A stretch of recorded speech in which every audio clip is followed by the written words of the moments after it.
স্বল্প গল্পের জলসা ছায়ান্তরে আজকের গল্প ওহ মাই গড।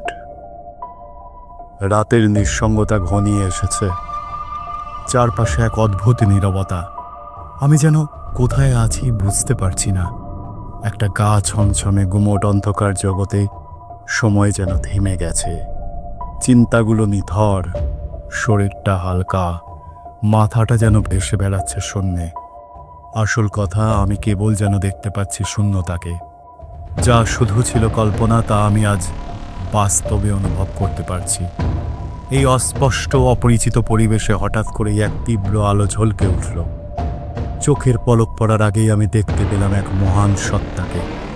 আমি তখনও বুঝে উঠতে পারছি না আমি স্বপ্নে আছি না বাস্তবে। এক অদ্ভুত নিস্তব্ধ, নীরব, শীতল, শান্ত জগতে আমি ভেসে চলেছি। চারিদিকে কুয়াশার মতো অজানা ভাবনার ধোঁয়া বয়ে চলেছে।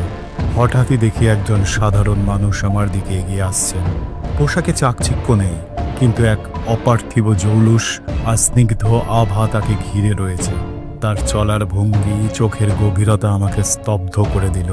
মুখ থেকে ঠিকরে আসা অদ্ভুত এক প্রশান্তি নমনীয় করে দিল আমাকে আপনা থেকেই। সবকিছুই যেন অস্বাভাবিক, আলাদা রকম।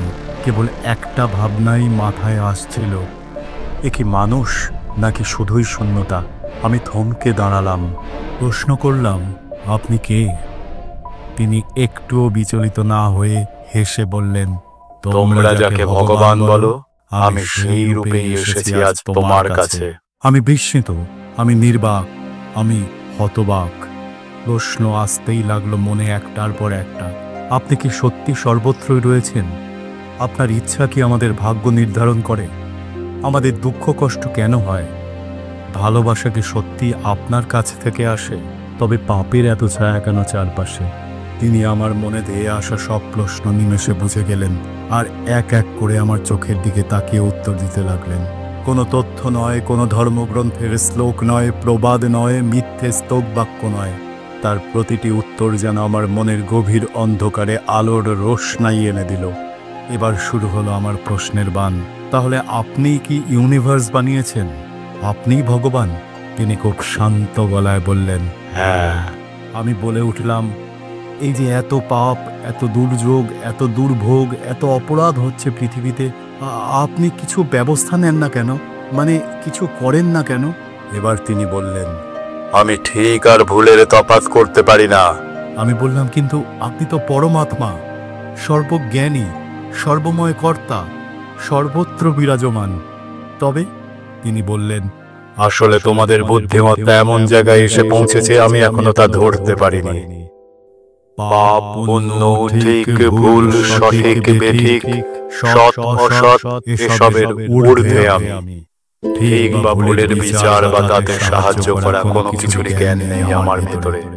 যখন আমি মানুষ প্রজাতির সৃষ্টিতে মত্ত ছিলাম, তখন আমি চেয়েছিলাম যাতে আমার থেকেও ভালো একটা কিছু তৈরি হয়, যারা ভবিষ্যতে আমার জায়গা নিতে পারে।